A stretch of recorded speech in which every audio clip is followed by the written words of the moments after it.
some often grasp only so little of the vast horizons what and how a teacher is made of. What is expected from them? Aren't teachers only responsible for discussing something? Are there actually things in store that we haven't fully grasped from them? Metaphorically, examine the tip of the iceberg, knowing so little just by the glance of its surface and unknowingly realizing its deeper purpose and properties. In today's episode, let's try immersing ourselves as we try to dive into the streams of the different rights, duties, and responsibilities of teachers implemented in the Education Act of 1982. Officially named as the Education Act of 1982, Batas Pambansa bilang 232. This covers the necessary details intended within the fields and subjects of education, vocational guidance, and training. This act was also approved and was adopted on September 11 of 1982.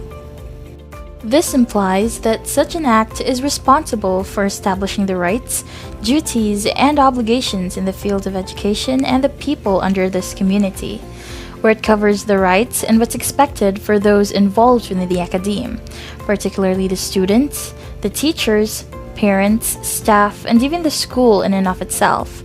Other than this, the Act is also responsible for the establishment and regulation of the educational system. This is to strive on the implementation of quality education for all. The accessibility of the Act knows no standards or prerequisites. Thus means that the Act shall be applicable to all levels and those part of the educational community. The phrases "open to all" indicates that the Act's scope and implementation in and of itself is exhaustive to all levels of education and is non-discriminatory, where the state shall promote the right of every individual to relevant quality education, regardless of their race, status, and demographical backgrounds and affiliations. The following objectives focus on bringing forth national heights of achievement, inculcating overall success for the country. To sum it all up, the policy aims to not merely produce manpower that will be beneficial for economic development, but to also build individuals that will be socially adept in bringing forth prosperity to the community. It aims to include and welcome all people to experience the benefits of the Act, leaving none behind. The Act foresees to unite people by bridging different ideas that will soon build a better and more educated society, to instill values and knowledge towards people and help them realize what the society and the world needs, following on, of course, how to act on it as well.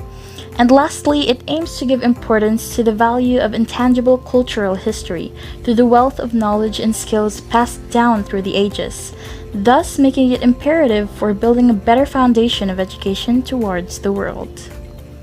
At this juncture, the focal point will most likely lean towards teacher-centered scopes through tackling the rights, duties, and responsibilities of teachers under this Act.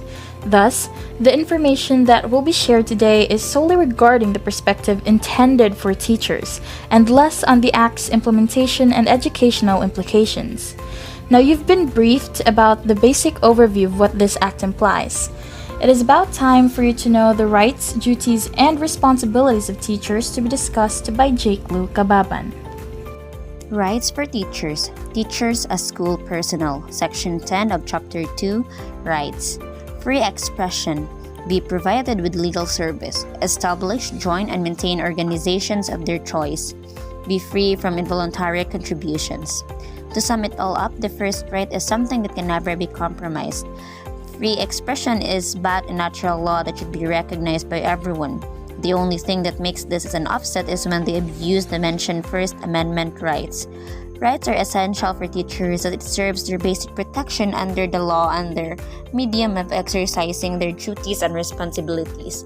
The remaining rights adhere to teachers' liberation upon making decisions which must solely come from them and not out of their will, part of their freedom as well as the right towards indulging social and organizational relationships which they can learn from colleagues of diverse fields, thus opening unknown possible opportunities for collaboration, new discoveries, and improvement. As instructors, teachers have certain specific rights that they are eventually bound to benefit from. To some of the ones specified in this Education Act, teachers are given the freedom to have almost every right to say no, especially when knowledgeable about the fact that what they're doing is simply erroneous and has passed their dignity and limits, especially as human beings. A part of their right is to be given every recognition and appreciation over the works and creative minds, promoting innovation, and the right of ownership towards their works. The third right speaks of how teachers are an emblem of authority that shall be accorded with due respect and protection. Moreover, one right highlights how teachers should be given their freedom to achieve greater purpose within the field of education through venturing title advancements. The first obligation of teachers as school personnel is to improve professionally by keeping abreast of the latest trends and techniques in their profession. Overall, they are expected to grow not just academically or as professionals, but rather as person as well. The second duty is that teachers should use adequate instructional techniques in line with the socio-cultural characteristics of learners, which in turn will influence their learning. Teachers need to make an extra effort in making the students feel comfortable to ask questions and never entertain labeling students either by themselves or others. Teachers as instructors hold greater responsibilities that none could have ever imagined. To sum it all up, teaching isn't the only responsibility teachers are capable of. Through performing their duties, they are also expected to incorporate values within their profession. A teacher's duty is to ensure success upon aiming certain learning objectives and needs for the betterment of the student's knowledge and learning experience.